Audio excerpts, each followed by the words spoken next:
The balloons were half deflated, swaying in the breeze from the open window. Lily stood beside the pink frosted cake, her tiny hands clapping with pure joy. "Mommy, Mommy, can we cut it now?"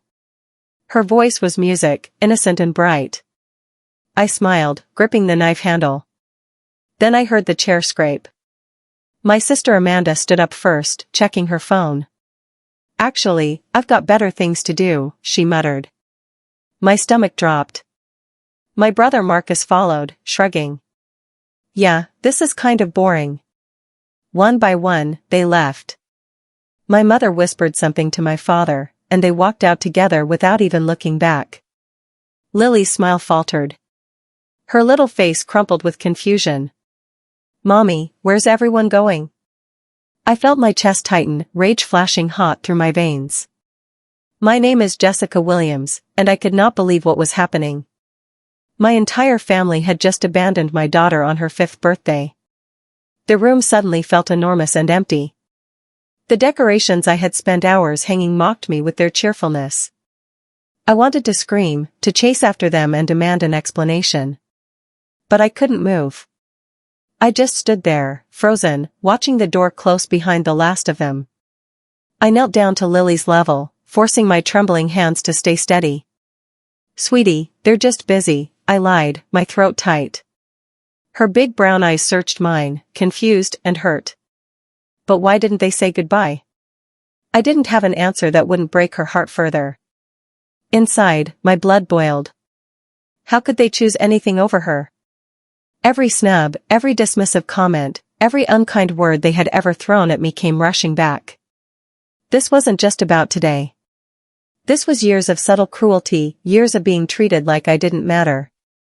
And now they had done it to my daughter. I hugged Lily tight, feeling her small body shake slightly. "We're going to have the best party anyway," I whispered. But inside, I was already planning. They would not get away with this. Not this time. The silence in the room was deafening. I could hear the clock ticking on the wall, each second marking another moment of abandonment. Lily pulled back from the hug and looked around at the empty chairs. "Can we still have cake?" she asked in a small voice. My heart shattered, but I forced myself to smile brightly. "Of course we can, baby." The memories flooded back as I tried to smile for Lily. Every holiday where they mocked my homemade gifts. Every school recital they skipped because they had more important plans. The whispered comments during family dinners, the eye rolls when I tried to share good news. My sister always competed for attention, turning every conversation back to herself. My mother dismissed my emotions, calling me too sensitive whenever I dared to complain. My father cared only about appearances, about how things looked to neighbors and friends. None of them ever truly cared about me. I remembered my wedding, where they spent the entire reception complaining about the venue. I remembered when Lily was born, and they visited for 20 minutes before leaving to watch a football game. This pattern had always been there, clear as day. I had just been too hopeful to see it.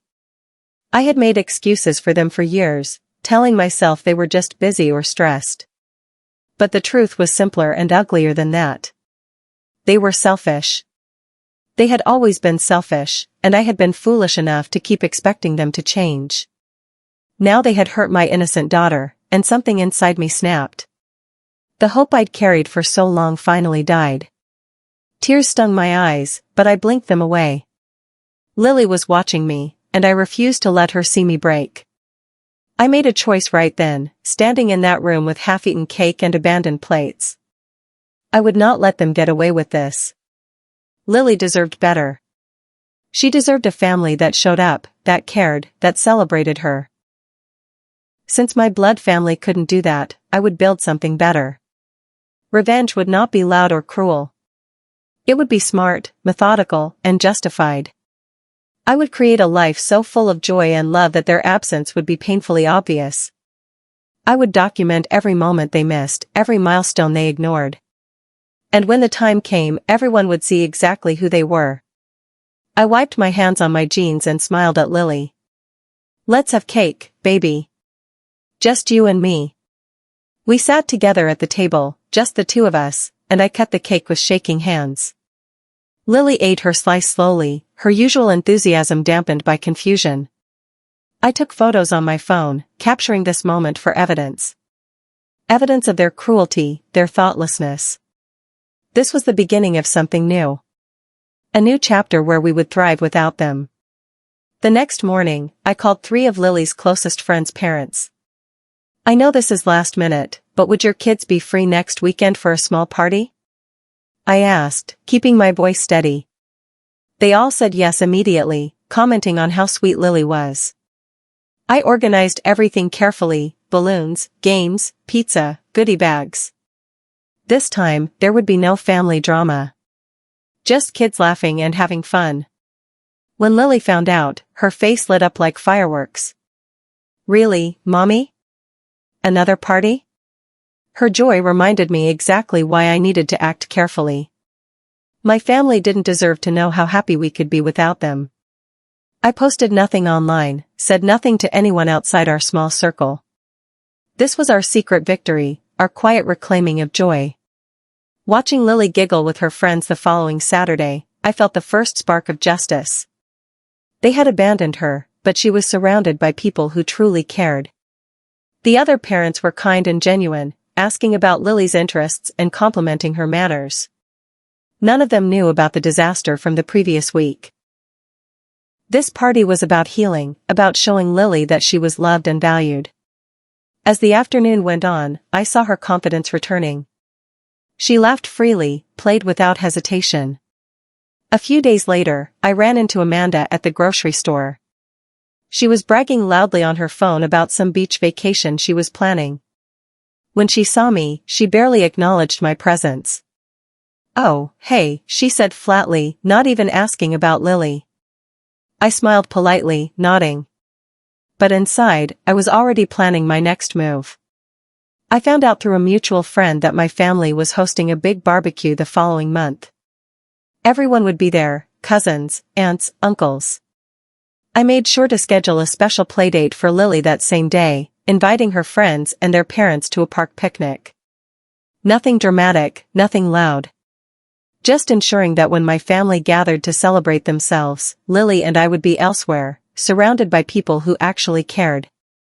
It was a small victory, but it felt significant. I was taking control, one careful step at a time. Amanda finished her phone call and turned to me with a fake smile. "So, how's Lily?" she asked, as if she actually cared. "She's wonderful," I replied simply, not elaborating.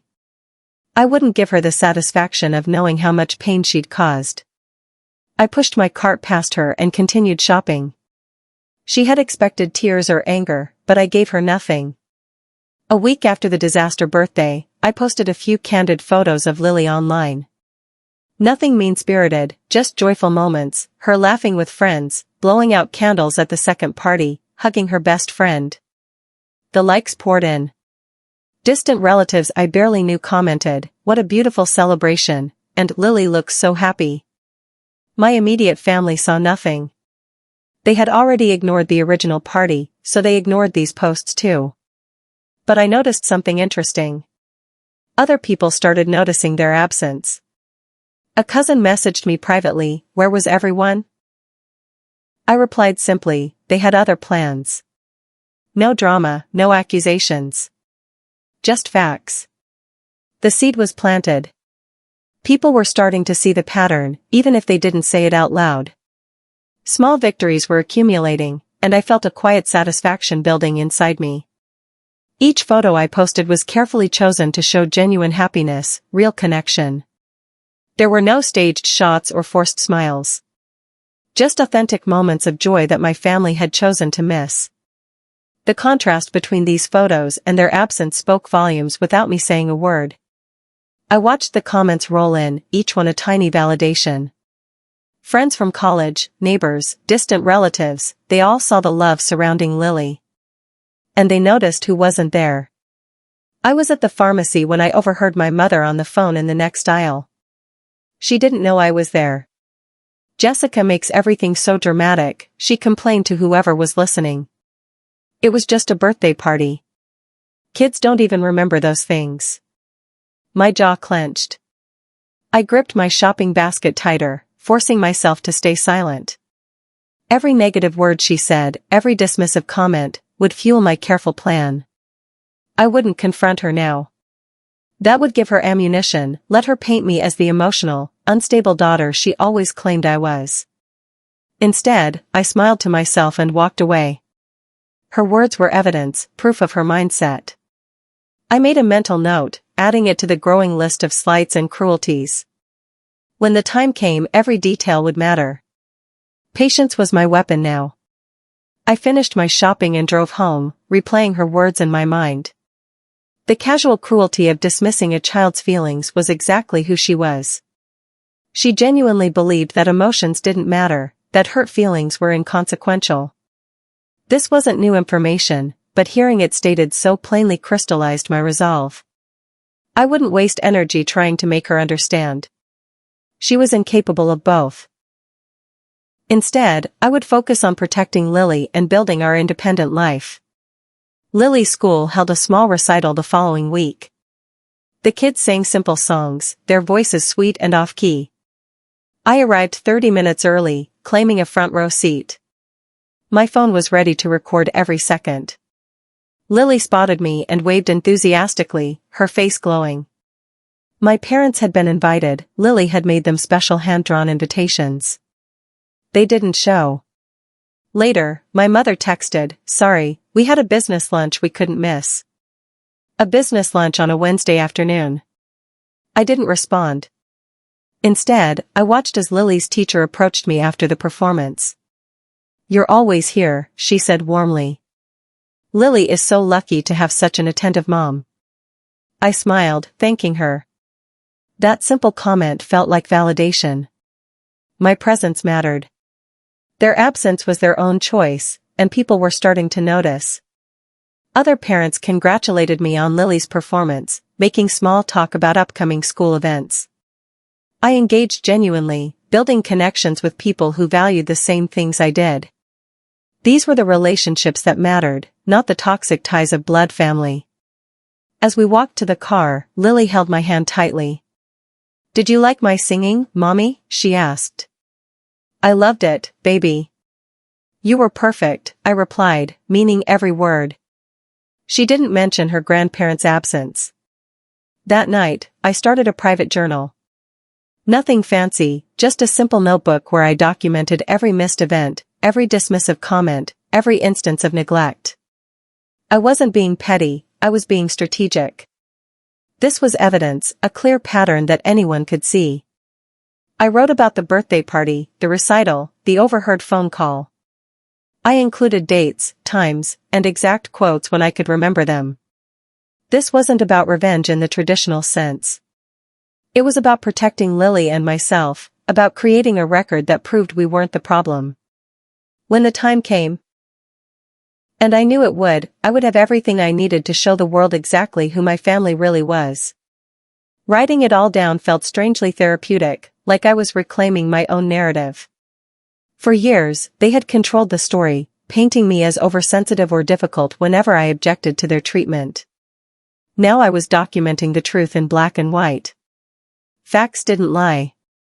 Patterns didn't lie. I filled pages with memories, some recent and some from years past. The consistency was striking even to me. They had never valued me, never respected my boundaries, never celebrated my achievements. And now they were doing the same thing to my daughter. But unlike me, Lily wouldn't grow up doubting herself. The following weekend, I organized a surprise Lily Appreciation Day with 5 of her closest friends. We went to the Children's Museum, had lunch at her favorite pizza place, and ended with ice cream. My family had no idea it was happening. I posted nothing online, told no one outside our small circle. Lily's face glowed the entire day. She hugged me tight at bedtime, whispering, "This was the best day ever, Mommy." My heart swelled. This was what mattered, creating genuine joy, building memories that weren't tainted by toxic family dynamics. I watched her sleep that night, her small chest rising and falling peacefully. My plan was working. I was building a life they couldn't touch, a happiness they couldn't diminish. Every smile on Lily's face was proof that we didn't need them. We were thriving despite their absence. The museum had been full of wonder, interactive exhibits that made Lily's eyes light up with curiosity. She'd asked a million questions, her natural enthusiasm fully unleashed without family members there to dismiss her. At the pizza place, her friends had sung happy birthday again, unprompted. The other parents had joined in, clapping and cheering. This was what love looked like. This was what family should be. Not blood relations who couldn't be bothered to show up, but people who chose to be present. 2 weeks later, my family hosted their big summer barbecue. The invitation came through a group text. Everyone's expected. No excuses. I stared at the message, feeling the old familiar pressure to comply, to show up and pretend everything was fine. Then I remembered Lily's crumpled face at her birthday party. I replied simply, "Sorry, we have prior commitments." My phone exploded with messages. Amanda accused me of being dramatic. My mother called me selfish. Marcus sent a laughing emoji, as if my absence was a joke.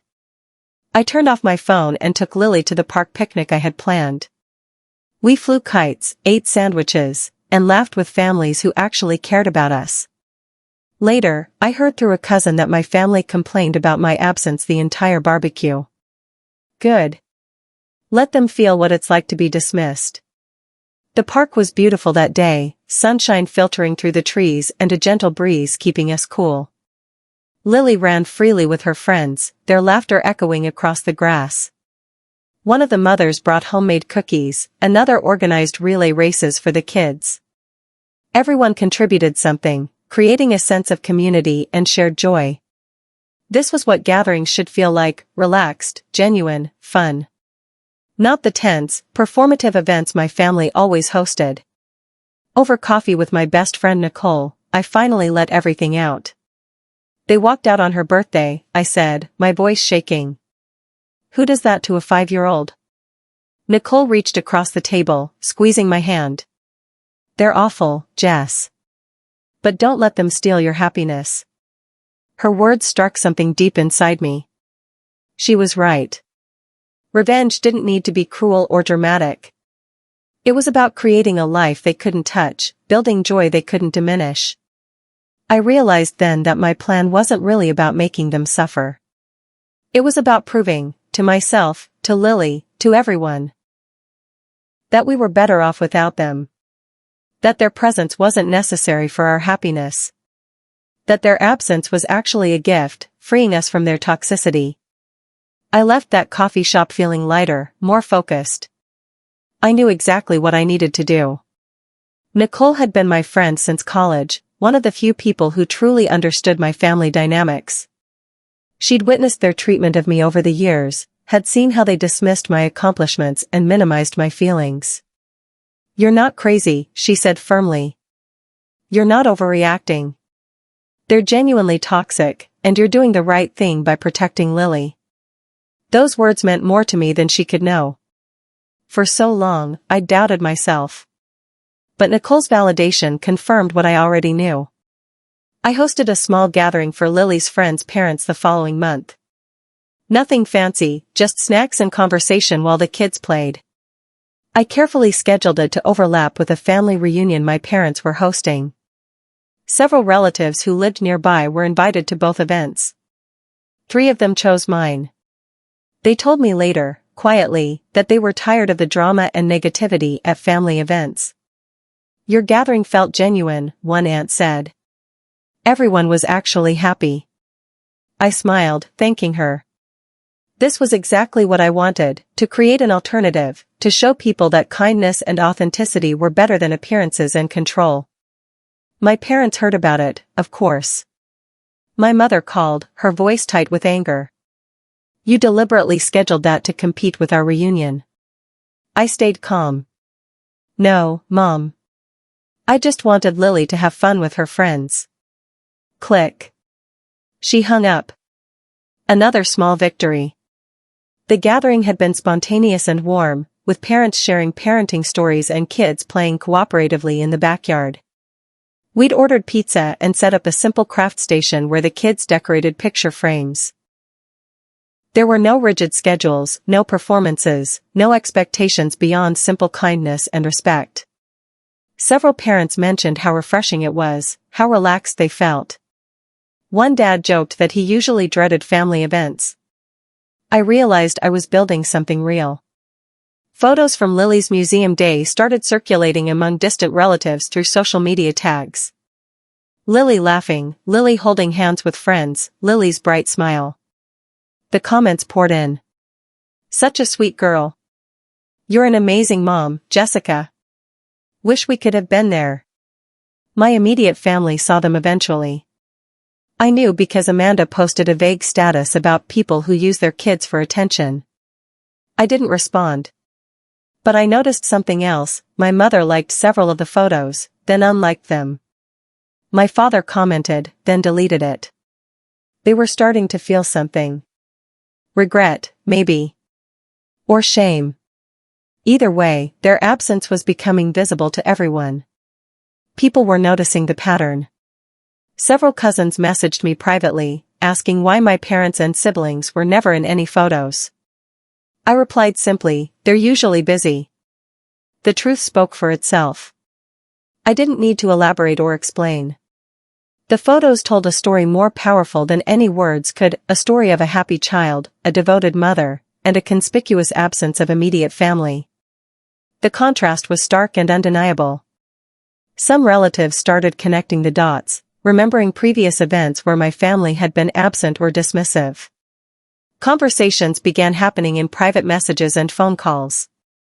People were reevaluating their perceptions, questioning narratives they'd accepted without examination. The truth was spreading organically. My neighbor posted something on the community page that caught my attention. Shout out to Jessica for being such an engaged, caring mom. Lily is so lucky. The post had dozens of likes and comments. People shared stories of seeing me at the playground, at school events, at the library. Someone wrote, wish my family treated my kids the same way.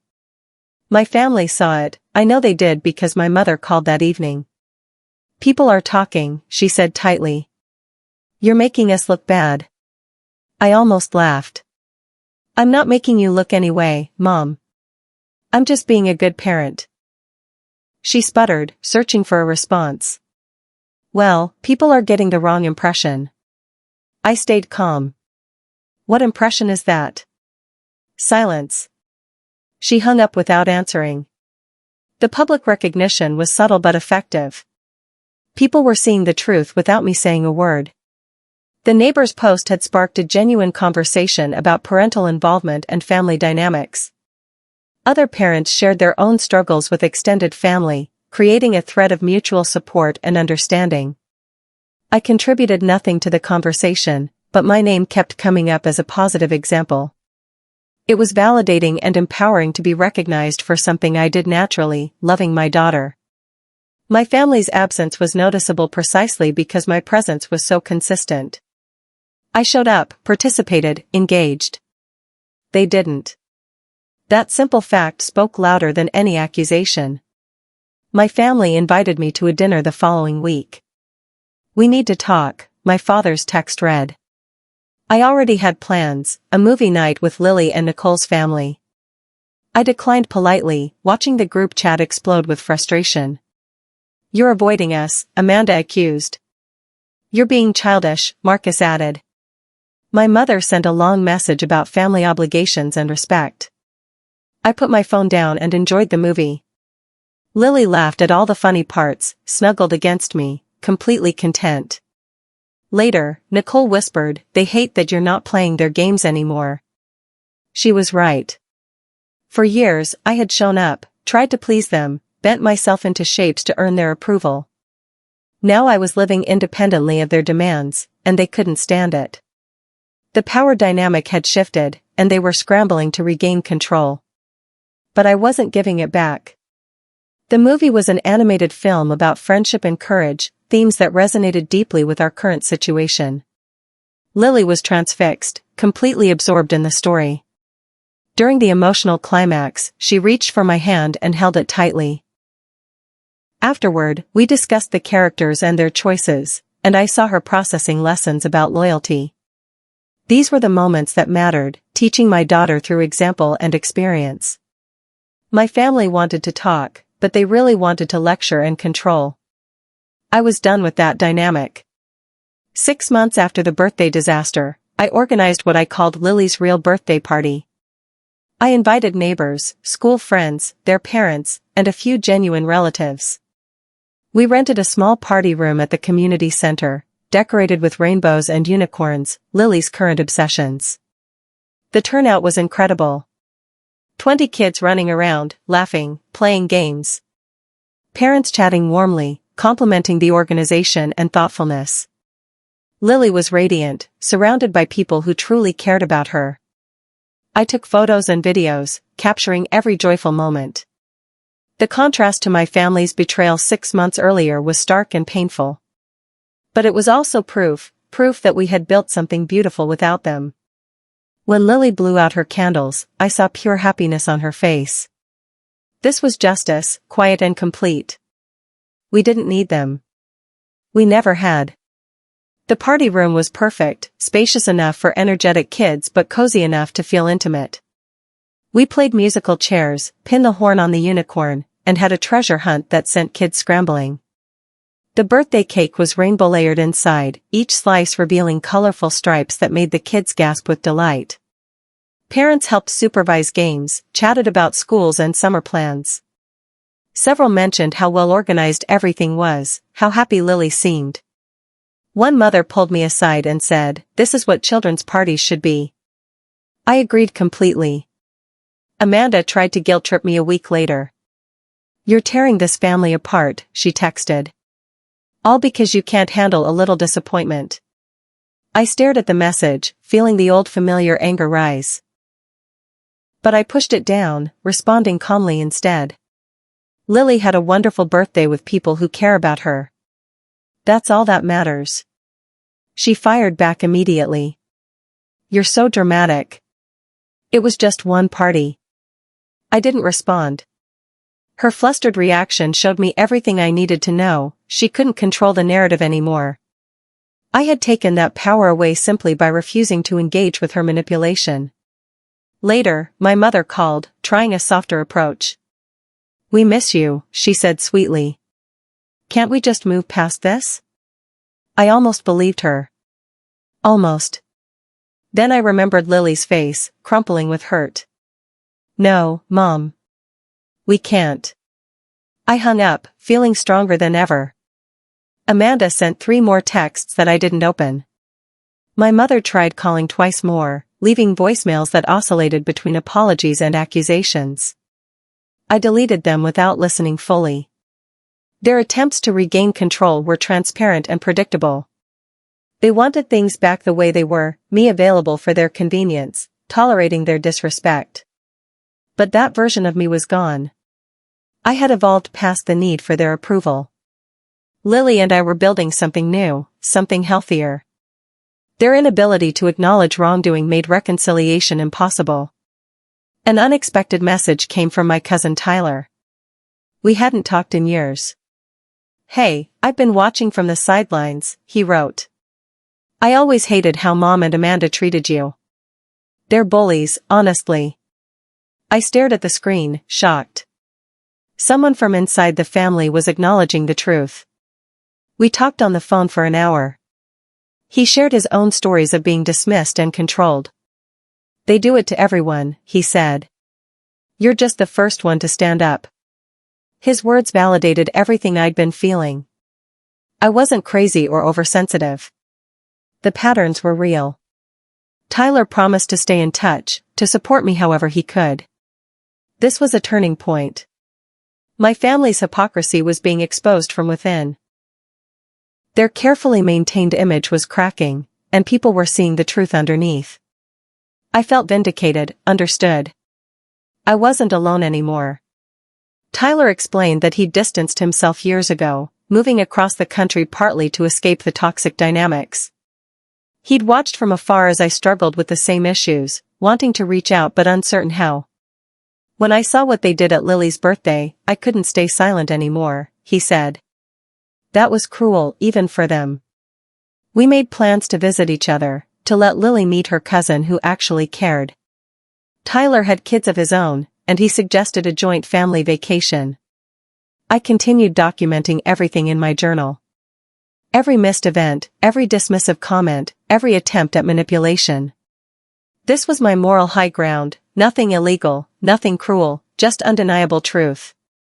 I had evidence of their patterns, proof that this wasn't about one birthday party or one misunderstanding.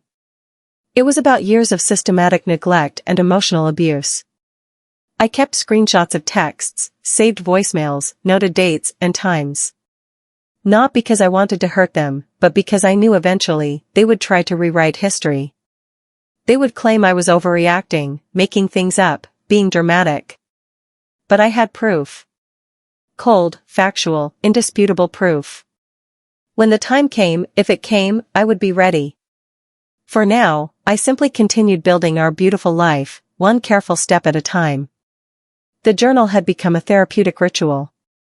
Each night after Lily went to bed, I spent 15 minutes recording the day's events. Sometimes there was nothing noteworthy to document, just peaceful, happy days filled with normal activities. Other times, I recorded attempted contacts from family members, their words and tone, my responses. I noted Lily's achievements and milestones, creating a positive record alongside the negative one. Reading back through previous entries, I could see our progress clearly. We were healing, growing stronger. The documentation served multiple purposes, evidence if needed, but also a reminder of how far we'd come. Lily's teacher called me one afternoon. I wanted you to know how proud we are of Lily, she said warmly. She's kind, confident, and shows real leadership with the other children. My heart swelled. Despite everything, Lily was thriving.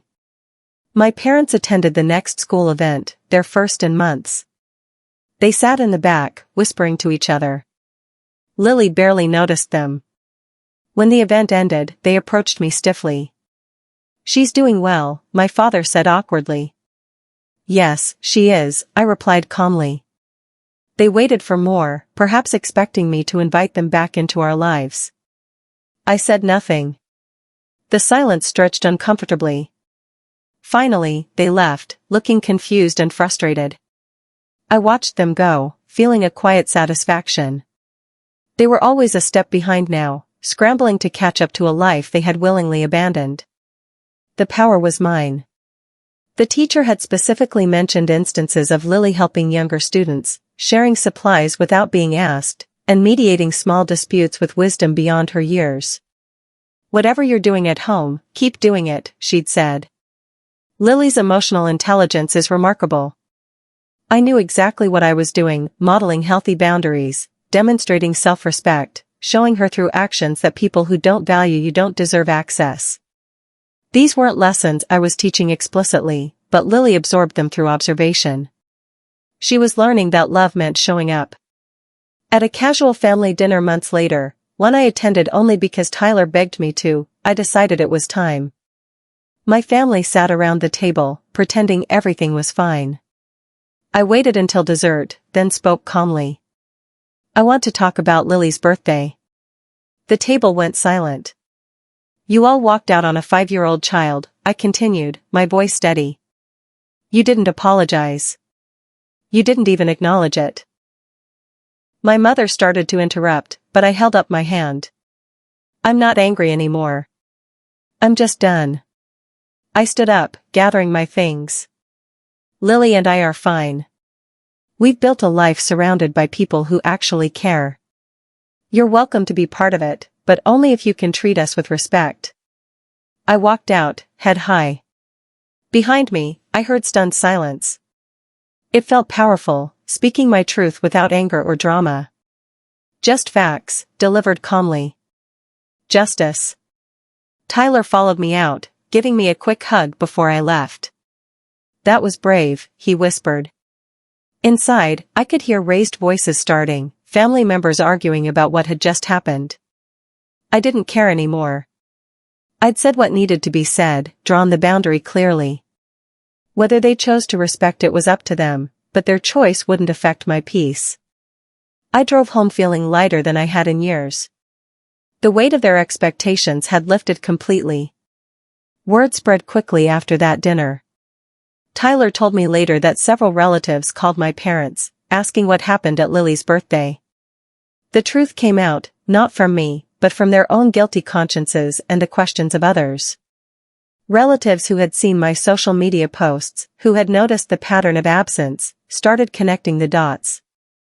My family tried to explain, to justify their actions. But the narrative had already shifted. Everyone could see what they had done, could see the pattern of selfishness and neglect. Subtle shame crept into family gatherings. Amanda stopped posting about family on social media. My mother became defensive whenever anyone asked about Lily. Marcus avoided eye contact at events.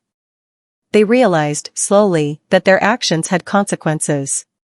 Not dramatic, explosive ones, but quiet, steady ones. Their reputation was damaged, and they had done it to themselves. Tyler reported that the family gathering after I left had turned into a heated argument. Some relatives had defended me, citing their own observations of my parents' treatment over the years. Others remained loyal to my parents, but their defenses sounded weak even to their own ears.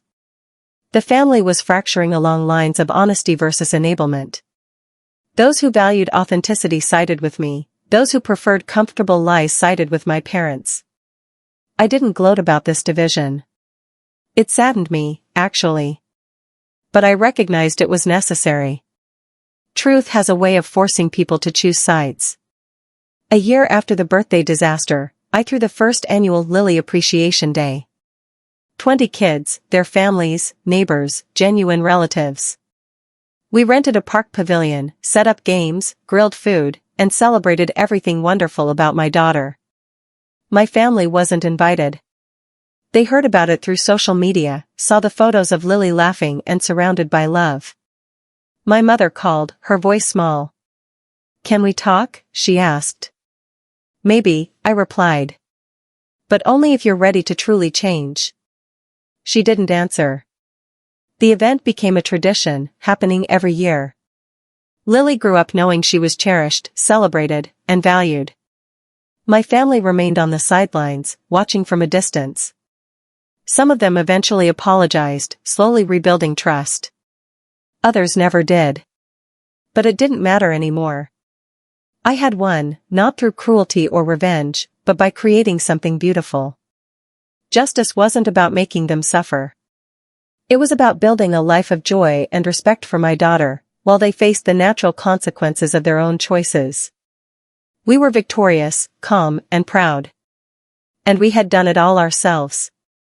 The Lily Appreciation Day had become the highlight of our year, something friends and neighbors marked on their calendars months in advance. It represented everything good about chosen family, people showing up because they wanted to, celebrating genuinely. Lily understood now, in her own way, that some people earn their place in your life.